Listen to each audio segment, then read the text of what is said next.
En l'hiver de l'an 40 après Jésus-Christ, Rome semblait couverte d'un manteau de fer invisible. Le ciel gris et lourd n'était pas seulement un phénomène météorologique, mais un miroir de l'état d'esprit collectif de la ville.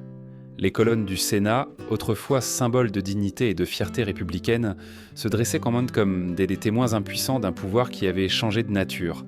Il ne s'agissait plus de lois ou de discours solennels, mais d'humiliations transformées en spectacle public. Sous le règne de Caius César Auguste Germanicus, connu pour la postérité sous le nom de Caligula, les sénateurs et les familles patriciennes cessèrent d'être les gardiens de la tradition, pour devenir les victimes potentielles de rituels conçus dans un seul but, dégrader publiquement les plus nobles et faire de la honte un outil politique. Là où, du temps de Tibère, on cachait des exécutions discrètes ou des bannissements silencieux, Caligula avait créé un théâtre de la terreur. Sa domination s'affirmait non dans le silence du sang versé en secret, mais dans le bruit du déshonneur partagé aux yeux de tous.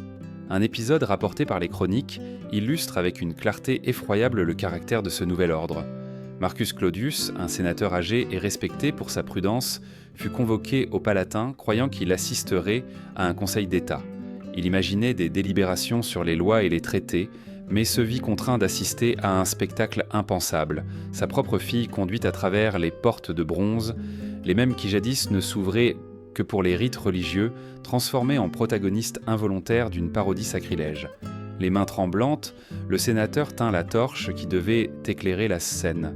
Ce geste, qui paraissait insignifiant, consomma la ruine de son honneur et de sa lignée. Plus tard, l'historien Dion Cassius écrirait que pour Caligula, la honte était un instrument plus efficace que l'épée. Et peut-être le plus terrifiant n'était-il pas la violence elle-même, mais la manière dont elle se revêtait de bureaucratie et de solennité. Chaque victime était inscrite dans des archives secrètes sous le Palatin. Nom, âge, conditions sociales, comme dans un recensement fiscal. Mais au lieu d'énumérer des céréales ou des propriétés, on inventoriait des corps, des destins et des humiliations. Le Sénat pouvait entendre le nom d'une épouse ou d'une fille lu à voix haute comme s'il s'agissait de simples données administratives. La déshumanisation devenait la norme et l'outrage prenait l'aspect d'une procédure officielle. Dans ce cadre sombre, la grandeur de Rome semblait se corroder de l'intérieur. La peur s'institutionnalisait, la honte se transmettait, et les pères, contraints d'allumer des torches, devenaient un complice de la dégradation de leur propre foyer. C'est ainsi que commençait à se tisser le tissu d'un empire où l'intimité cesserait d'appartenir au privé pour être sacrifiée sur l'autel d'un pouvoir absolu. Caligula ne se limitait pas à infliger de la douleur. Son ambition allait au-delà de la cruauté visible. Son but était de pervertir l'essence même de l'ordre romain, de transformer les sénateurs, les épouses et les fils des familles les plus honorables en spectateurs et collaborateurs de leur propre avilissement. Personne n'était à l'abri. Les pères qui tenaient par des torches, les maris qui signaient par ça des contrats, les fils obligés de porter des vêtements indignes. Tous participaient, même contre leur volonté, à la machinerie de l'outrage. Le plus sinistre de ce système était son apparence de légalité. Chaque acte était enregistré dans des archives secrètes, soigneusement conservées sous le Palatin. Comme dans un recensement fiscal, on notait les noms, indiquant les âges, les lignées et les états physiques, mais ce qui était inventorié n'était pas des céréales ni des propriétés, mais des corps et des destins. Le pouvoir de l'empereur ne résidait pas uniquement dans le fait de décider de la vie ou de la mort, mais dans la transformation de l'intimité humaine en dossier. Ainsi, un sénateur pouvait entendre, au milieu d'une séance solennelle, la voix du scribe prononcer le nom de sa propre épouse ou fille, lu avec la même froideur qu'une liste d'impôts. L'outrage cessait d'être un acte clandestin pour devenir une règle. La peur ne se transmettait plus seulement par le fouet ou l'épée, mais par la certitude que chaque honte était enregistrée comme faisant partie de l'engrenage de l'État. Rome avait connu la répression sous Tibère, qui gouvernait à distance avec des lettres et des dénonciations. Mais l'approche de Caligula était différente. L'infamie elle-même se transformait en rituel, l'humiliation en cérémonie publique, la douleur en liturgie. Il ne s'agissait pas d'un caprice passager, mais de la construction d'un appareil de pouvoir dont la véritable force résidait dans la complicité forcée. La peur, élevée au rang de norme, paralysée. La honte, héritée de père en fils, rongeait le tissu de la société. Chaque famille de qui se taisait, chaque sénateur qui consentait, devenait une pierre d'un édifice construit sur l'outrage. Et pour comprendre comment on en est arrivé à cet abîme, il est tant nécessaire de revenir aux premières années du règne de Caligula, lorsqu'il était encore considéré comme l'espoir lumineux de Rome. Pour comprendre le contraste, il suffit de revenir à l'aube du 18 mars de l'an 37. Rome se réveilla ce jour-là avec un soulagement qu'elle n'avait pas ressenti depuis des décennies. Après les années sombres du règne de Tibère, l'annonce parcourut les forums, les camps militaires et les villas aristocratiques. Caius Julius César Auguste Germanicus, surnommé Caligula depuis son enfance à cause des petites bottes de soldats qu'il portait dans les camps de son père, était proclamé empereur. Il avait à peine 25 ans, et son avènement fut accueilli comme le signe d'une réconciliation longtemps attendue entre le peuple, l'armée et le Sénat. Rome, fatiguée du gouvernement distant et paranoïaque de Tibère, trouva en ce jeune homme charismatique la promesse d'un nouveau départ. Là où Tibère se cachait à Capri en voyant ordres et soupçons, le nouveau prince se montrait avec désinvolture, se mêlant aux foules, acceptant les acclamations et se laissant envelopper par la dévotion populaire. Sa lignée inspirait confiance. Il était le fils de Germanicus, général victorieux et aimé des légions, dont la mort prématurée avait laissé une plaie ouverte dans la mémoire collective. Mais il était aussi vu comme un survivant des intrigues impériales. Il avait vu sa mère Agrippine, l'aînée bannie, ses frères emprisonnés ou exécutés, et lui-même avait appris à feindre la stupidité pour ne pas éveiller les soupçons du vieux Tibère. Cette double condition, héritier légitime et victime résiliente, en faisait un symbole d'espoir. Les premiers 6 mois de son règne semblèrent enfin confirmer le rêve. Il réduisit les impôts, libéra les prisonniers politiques, organisa des spectacles d'une ampleur inédite et finança des travaux publics longtemps attendus. Aqueducs réparés, routes rénovées, théâtres rouverts. Il distribua même de généreux dons aux soldats et des récompenses au peuple, comme s'il voulait effacer d'un coup l'amer souvenir des années précédentes. La joie fut immense. Les femmes jetaient des fleurs sur son passage, les enfants improvisaient des chants en son honneur, et le Sénat, soulagé, rivalisait pour lui montrer sa fidélité. Des historiens comme Suétone rappellent que pendant les 100 premiers jours de son gouvernement, Caligula incarna l'image du prince idéal, accessible, cultivé, généreux, capable de citer les poètes grecs lors de banquets et de se mêler à la plèbe lors des jeux du cirque. Beaucoup crurent que l'âge d'or promis par les dieux était enfin arrivé. Mais l'histoire de Rome n'a jamais été linéaire. La ville qui connut tant de fois la gloire avait aussi appris à craindre les tournants inattendus du destin. Et dans le cas de Caligula, l'espoir se transformerait bientôt en présage de tragédie. L'automne de l'an 37 marqua un avant et un après. Quelques mois seulement après son accession au pouvoir et après avoir été célébré comme le sauveur de l'Empire, Caligula tomba gravement malade. Les sources anciennes parlent de fièvre très élevée, de délires et de convulsions si violentes que plusieurs hommes étaient nécessaires pour le maintenir sur son lit. Rome entière s'arrêta, comme si le battement de la ville dépendait du pouls fiévreux de ce jeune prince. Des sacrifices furent offerts dans tous les temples, des vœux solennels furent prononcés dans les maisons et sur les forums, et certains n'hésitèrent pas à promettre leur propre vie en échange du rétablissement de l'empereur. Durant ces jours, l'angoisse fut partagée. Riches des pauvres, sénateurs et plébéiens, tous attendaient des nouvelles le cœur serré. Et quand Caligula survécut enfin, le peuple crut que les dieux avaient répondu à ses suppliques. Mais la maladie avait laissé des traces profondes. Ce qui au début semblait être des gestes extravagants de jeunesse se transforma en décisions perturbatrices. Le premier signe, apparemment inoffensif, fut l'ordre de remplacer toutes les statues des dieux par des images de son propre visage. À partir de là, les délires se multiplièrent. Il errait nu dans les jardins impériaux la nuit, tenait de longues conversations avec la lune, se proclamait frère de Jupiter et exigeait des sacrifices comme s'il était une divinité vivante. Les chroniqueurs décrivent un changement visible même dans son aspect. Ses yeux, autrefois vifs, devinrent fixes et pénétrants, avec des pupilles constamment dilatées. Sa peau prit une teinte étrange et son énergie, inépuisable mais irrégulière, le poussait à rester des jours entiers sans dormir pour ensuite sombrer dans des accès de fureur ou d'extase religieuse. Les études modernes ont tenté d'expliquer ce tournant radical. Certains soutiennent qu'il aurait pu s'agir d'une encéphalite, d'une épilepsie ou même de lésions neurologiques provoquées par le plomb des canalisations romaines. D'autres évoquent un trouble mental déclenché par la pression du pouvoir absolu. Ce qui est certain, c'est que, quelle qu'en fût la cause, l'effet fut dévastateur.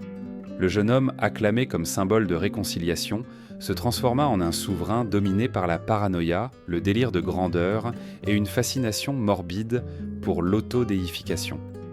Lors des banquets, il commença à jouer des rôles divins. Il se faisait appeler Neptune lorsqu'il lançait des colonnes de marbre à la mer comme des offrandes. Il se présentait comme Jupiter tonnant lors de rituels nocturnes avec des éclairs artificiels, et défilait comme le fils d'Apollon lors de processions solennelles, vêtu de tuniques dorées et de couronnes de laurier. Ce que beaucoup prirent au début pour des excentricités se révélait en réalité être un programme systématique de transformation. Caligula ne se concevait plus comme un homme, mais comme l'incarnation du divin. Ce fut le début d'un règne où le sacré et le profane se confondraient de manière dangereuse. Et bientôt, cette obsession pour sa divinité déboucherait sur un contrôle encore plus sinistre sur sa propre famille et, plus tard, sur l'ensemble du corps social de Rome. Parmi les changements les plus inquiétants figurait la manière dont Caligula transforma les liens familiaux en scène de son pouvoir. Sa relation avec Drusilla, sa sœur préférée, devint le symbole de cette métamorphose. Il ne se contentait pas de la traiter comme une princesse impériale, mais l'éleva au rang d'épouse publique, la montrant lors d'actes officiels comme si elle était sa légitime consort. Les chroniqueurs, comme Suétone, assurent qu'il l'appelait Nanit dans ses seins Midiane, et qu'il la traitait avec une dévotion qui dépassait toute norme acceptée, défiant les traditions romaines et les frontières du sacré. Lorsque Drusilla mourut prématurément en l'an 38, la blessure émotionnelle de Caligula se transforma en une obsession sombre. Il décréta un deuil obligatoire pour toute Rome. Il interdit de rire, de se baigner ou de célébrer des festivités. Quiconque osait montrer des signes de joie était puni de mort. Il ne s'agissait pas d'une douleur intime, mais de la rage de la possession frustrée. La ville entière fut entraînée dans une liturgie du deuil, non par amour, mais par obéissance. Cet épisode fut le prélude de ce qui allait suivre, la conversion de l'intimité en instrument de chantage politique. Les épouses brocantes de sénateurs, les matrones respectables et même les vierges destinées à des mariages de prestige commencèrent à être convoquées au Palatin. Là, sous prétexte de rituels divins, elles étaient vantées forcées de participer à des cérémonies qui dégradaient non seulement leur corps, mais aussi l'honneur de leur famille. La douleur privée devenait un spectacle public. L'intimité cessait d'être un refuge domestique pour se transformer en monnaie de pouvoir. Caligula comprit que détruire la sphère familiale équivalait à saper les fondements de Rome elle-même. Le père qui devait protéger se voyait obligé de livrer, l'époux de consentir, le fils de se taire. Personne n'échappait au filet de l'outrage, car la cruauté la plus efficace n'est pas celle qui frappe de l'extérieur, mais celle qui oblige son propre sang à participer. Rome, qui dans les premiers mois avait célébré le jeune empereur comme restaurateur de l'espoir, commençait à pressentir que cet homme, qui se proclamait Dieu parmi les mortels, ne distinguait plus le sacré du profane, l'amour de l'humiliation. La graine de la tragédie était plantée. Ce qui avait commencé par le culte de Drusilla se transformerait bientôt en un système calculé de dégradation collective. Après la mort de Drusilla et la maladie qui avait altéré son esprit, Caligula cessa de cacher ses délires de grandeur. Dans sa vision morbide, le corps de Rome entière devait devenir le théâtre de sa divinité, et pour cela, les statues ou les processions ne suffisaient pas. Un appareil systématique, avec des règles, des protocoles et des archives, était nécessaire. Ainsi, ce qui semblait être des caprices privés se transforma en un engrenage bureaucratique de l'outrage. Le Palatin, cœur du pouvoir impérial, fut réorganisé comme un temple divisé en chapelles. Chaque salle avait un but spécifique, celle de Jupiter destinée aux unions où l'empereur se présentait comme Dieu suprême, celle de Vénus réservée aux représentations forcées de mythes érotiques et celle de Priap où la douleur physique se déguisait en dévotion. Tout était méticuleusement planifié.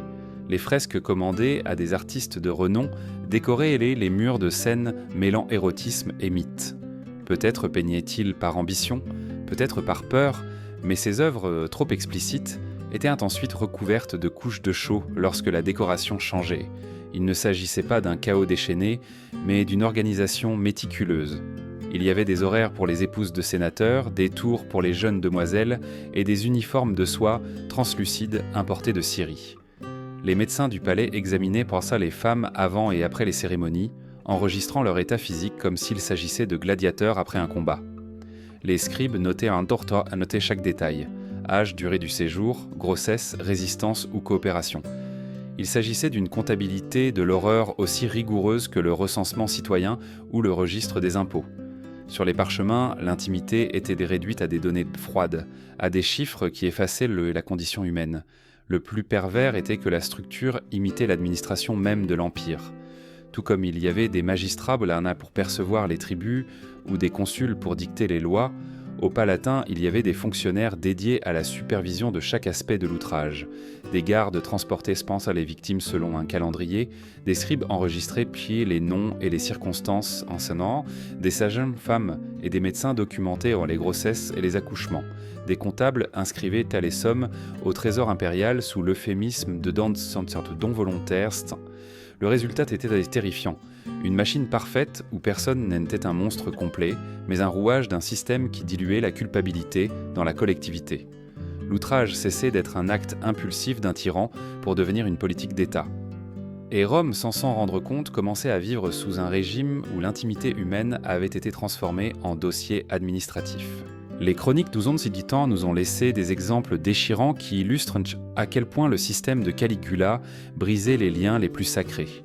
L'un des plus cités est celui du sénateur Publius Cornelius. Homme d'une lignée respectable et d'une voix ferme au Sénat, il osa s'opposer lorsqu'on lui demanda de livrer son épouse Libia pour le soi-disant service divin. En séance publique, il dénonça l'infamie avec des mots courageux, mais il savait que son geste était aussi une sentence. Le lendemain, son fils d'à peine 8 ans apparut sur les marches du palais, castré, mutilé, avec un message gravé sur sa peau. La désobéissance avait des conséquences générationnelles. Brisé par la tragédie, Cornelius céda. Son épouse fut emmenée au Palatin et, des mois plus tard, elle donna naissance à un fils de l'empereur que le Sénat lui-même, impuissant et complice, fut contraint de reconnaître comme héritier légitime. À cet instant, ce n'est pas seulement une famille qui s'effondra, mais la notion même de paternité et d'honneur qui cimentait la pietas romaine. Un autre cas où elle est répétée comme un symbole dans les chroniques fut celui de Valeria, fille d'un sénateur de moindre rang. Après des mois d'abus, la jeune femme cessa de parler. Ce n'était pas à cause de dommages physiques aux cordes vocales, mais parce que le langage avait perdu sa force pour exprimer l'horreur vécue. Son silence devint l'emblème de l'ineffable. Ceux qui la regardaient s'en décomprenaient sentit que non seulement la pudeur se perdait, mais la capacité même de nommer la condition humaine. Les hommes non plus n'échappaient un pas. Dion Cassius rapporte que Caligula prenait plaisir à féminiser les fils de la noblesse. Il les habillait de tuniques couleur safran, les maquillait avec du vermillon et de la céruse, et les faisait défiler lors de banquets comme s'ils étaient des courtisanes. Certains étaient commis aux enchères pour une seule nuit, tandis que leur propre père devait assister au spectacle sans pouvoir intervenir. C'était un renversement absolu. S'il pouvait transformer le fils en objet de marché, il détruisait à la racine la continuité de la lignée sénatoriale. La cruauté atteignit son point le plus corrosif lorsqu'il institutionnalisa au Sénat la soi-disant lex de Divina Corporis, qui déclarait sacrer le corps de l'empereur et transformer toute union avec lui en un honneur religieux. Père et époux étaient contraints de signer des contrats comme s'il s'agissait d'actes volontaires de dévotion. L'outrage était ainsi légitimé sous l'apparence de la piété. Ce qui était autrefois un crime se présentait désormais comme un privilège. L'effet psychologique fut dévastateur. Il ne s'agissait pas seulement de douleurs physiques, mais d'un processus de complicité forcée. La honte, plus corrosive que la peur, pénétrait dans chaque foyer, et la société entière se retrouva prise dans un réseau où les frontières entre victimes et complices devenaient impossibles à distinguer. Les nuits de pleine lune, l'horreur atteignait son paroxysme théâtral. L'amphithéâtre privé du Palatin, conçu en principe pour des spectacles artistiques, se transformait en un temple païen de dégradation. Caligula l'appelait, avec cynisme, cérémonie de fertilité lunaire, et y déployait tout l'appareil de son pouvoir absolu. Les sénateurs et leurs épouses étaient convoqués à occuper les gradins, vêtus de leurs toges et ornements officiels. De là, ils devaient à contempler, sans sourciller, comment les matrones les plus honorables de Rome descendaient dans l'arène, contraintes de s'unir à des gladiateurs sélectionnés pour leur vigueur, des esclaves ramenés des frontières les plus lointaines ou même des animaux dressés pour l'occasion. L'humiliation n'était pas un acte isolé, c'était un rituel où la complicité silencieuse devenait preuve de loyauté. Quiconque détournait le regard, quiconque montrait de l'horreur, risquait la vie de ses enfants. L'empereur lui-même présidait la scène depuis un trône doré, avec un sceptre orné de symboles phalliques, dirigeant la cérémonie comme un maître de liturgie perverse. Il désignait de son bâton qui devait s'unir à qui, combien de fois, dans quelle position. Les scribes, avec la même froideur que s'ils enregistraient un acte du Sénat, notaient pour chaque détail. Nom, temps, résultat, grossesse. L'outrage devenait document, la douleur dossier officiel. Autour de ces cérémonies surgit une économie parallèle. Des marchands d'huile et des parfumeurs offraient enfin des onguents censés soulager les douleurs. Des guérisseuses vendaient des potions abortives en secret. Des proxénètes formaient en fait des jeunes filles à cette caste aux techniques de résistance pour survivre. Des médecins spécialisés réclamaient dans somme des sommes élevées pour réparer les dommages après chaque rituel. Tous bénéficiaient, directement ou indirectement, de la roue de l'horreur. L'or circulait dans Rome, mais tous savaient son origine. La dignité transformée en tribut. Des poètes courtisans embellissaient l'infamie d'odes dans lesquelles ils comparaient l'empereur à des dieux comme Zeus, Neptune ou Apollon. Des prêtres de temples officiels allaient même jusqu'à bénir ces unions comme s'il s'agissait de sacrifices sacrés. La perversion acquérait ainsi une parure culturelle et religieuse.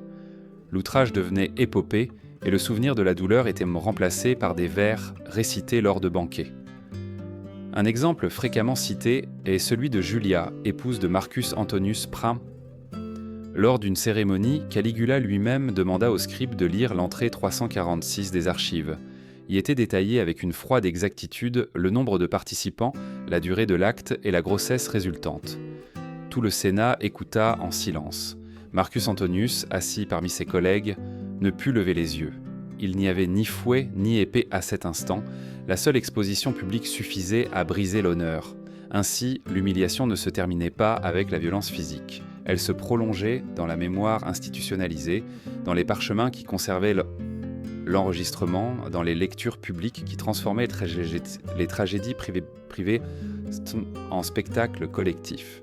Rome, habituée au sang dans le cirque, découvrait un nouveau traumatisme, le déshonneur perpétuel comme forme de divertissement officiel. Ce qui avait commencé dans les salons du Palatin déborda bientôt au-delà des murs impériaux. Rome entière, avec ses forums, ses marchés et ses temples, fut imprégnée par l'ombre de ces cérémonies. L'outrage n'était plus seulement un spectacle privé de l'empereur, mais une pratique qui contamina tous les niveaux de la vie sociale. L'or taché de honte circulait entre les mains des commerçants, des prêtres et des poètes, et chaque pièce était un rappel que l'intimité avait été transformée en tribut. La ville qui s'enorgueillissait de son droit se retrouva piégée dans une législation perverse où obéir signifiait sacrifier ce qu'il y avait de plus sacré, la famille. Le Senecondae, loin de résister, devint complice. Certains le faisaient par peur, d'autres par opportunisme, mais le résultat était le même. Tous participaient à la farce. L'institutionnalisation de la douleur se consolidait comme politique d'État. Caligula avait découvert que le pouvoir absolu ne consiste pas uniquement à commander, mais à obliger chacun à collaborer à la profanation de l'ordre social.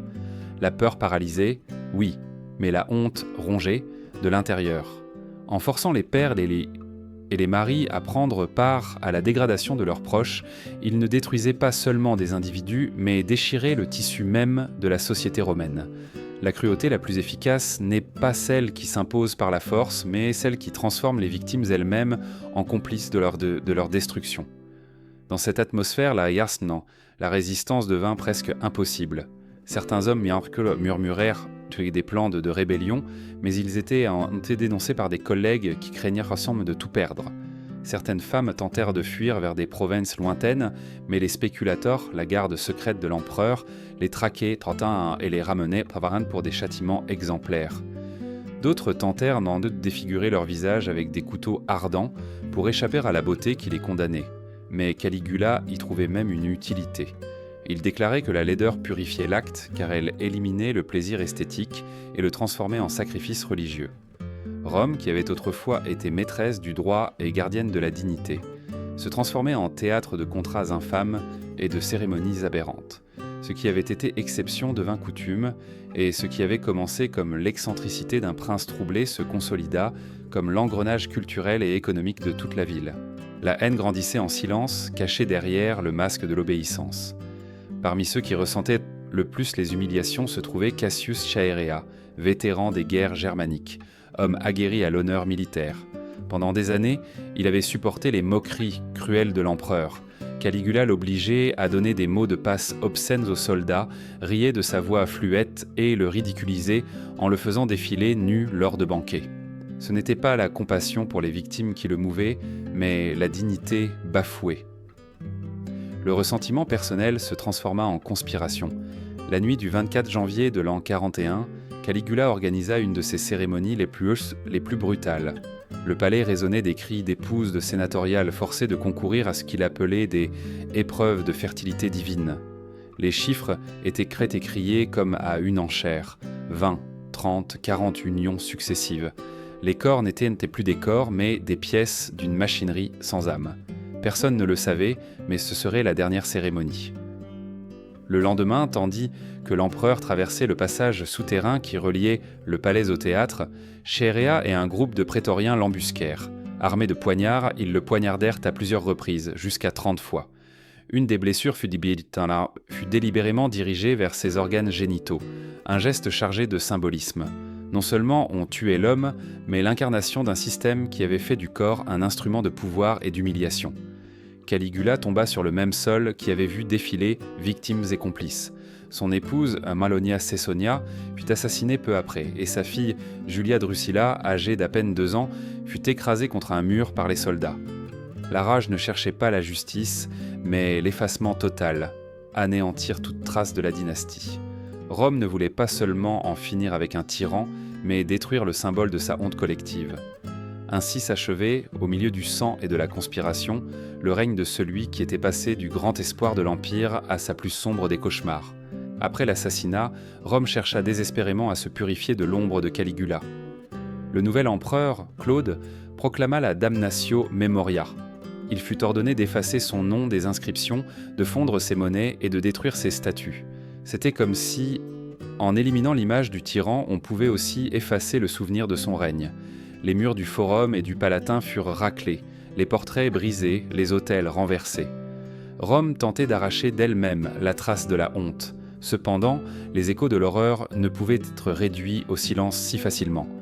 Les cicatrices demeuraient sur les corps des victimes, les silences dans les familles sénatoriales et les archives cachées dans des cryptes privées. Ce qui était mort ce 24 janvier n'était pas seulement un empereur, mais la preuve qu'une civilisation entière pouvait devenir complice de sa propre dégradation. Les mêmes hommes qui avaient tenu des torches lors de cérémonies infâmes furent ceux qui, ensuite, applaudirent dans sa mort. Les mêmes mains qui avaient décrit des odes flatteuses furent celles qui signèrent des décrets pour le condamner à l'oubli. La contradiction de Rome était évidente. Elle répudiait l'homme, mais ne pouvait se défaire du système qui l'avait soutenu. Le tonnerre retentit cette dernière nuit comme si les dieux eux-mêmes assistaient à la chute de celui qui s'était proclamé leur égal. Cependant, la mémoire ne pouvait s'effacer avec des décrets ni avec des coups de marteau sur le marbre. La fille de Marcus Claudius, enregistrée dans les archives sous le numéro 247, ne parla plus jamais. Son silence devint un témoignage vivant que la complicité forcée laisse des cicatrices aussi profondes que la violence directe. Claude restaura les temples, rendit une certaine dignité au Sénat et tenta de reprendre les cérémonies traditionnelles, mais le fantôme de Caligula continua de hanter. Car ce que ce tyran avait révélé n'était pas seulement sa propre folie, mais une vérité inconfortable. Le pouvoir absolu ne domine pas seulement les corps et les lois, mais aussi les consciences. Il ne suffisait pas de tuer l'homme ni d'effacer son nom. Rome devait affronter sa propre participation à l'outrage. Les historiens ultérieurs décrivirent Caligula comme un monstre. Suétone le dépeignit comme un exemple de folie impériale. Dion Cassius comme un avertissement sur la corruption du pouvoir. Mais au-delà des jugements personnels, ce qui survit est la leçon structurelle. Caligula ne fut pas uniquement un homme malade et cruel, mais l'incarnation extrême d'un phénomène récurrent. Lorsque les institutions se soumettent à la peur et que la société normalise l'humiliation, l'abus cesse d'être une exception et devient la norme. La Rome de Caligula nous rappelle que les tyrans ne se maintiennent pas seulement par l'épée ni par les armées, mais par la collaboration, volontaire ou forcée, de ceux qui les entourent. Sénateurs, prêtres, poètes, commerçants, tous d'une manière ou d'une autre participèrent à la machinerie de l'outrage. Ce fut le génie pervers de l'empereur. Comprendre que la honte partagée lie plus que la peur, car elle paralyse la volonté de résister. C'est pourquoi, même si son nom fut effacé des inscriptions et ses statues détruites, la leçon de son règne survécut. Les cicatrices sur les corps, les silences dans les familles, les archives cachées dans des cryptes impossibles à détruire, démontrèrent maintenant que la mémoire ne peut s'effacer avec des décrets. Le véritable avertissement réside dans l'écho qui nous parvient. Les systèmes d'abus survivent à leur créateur et trouvent toujours le moyen de se réécrire sous d'autres noms, en d'autres temps. Aujourd'hui, en regardant en arrière, nous comprenons que le règne de Caligula n'est pas raconté par morbidité, mais par avertissement.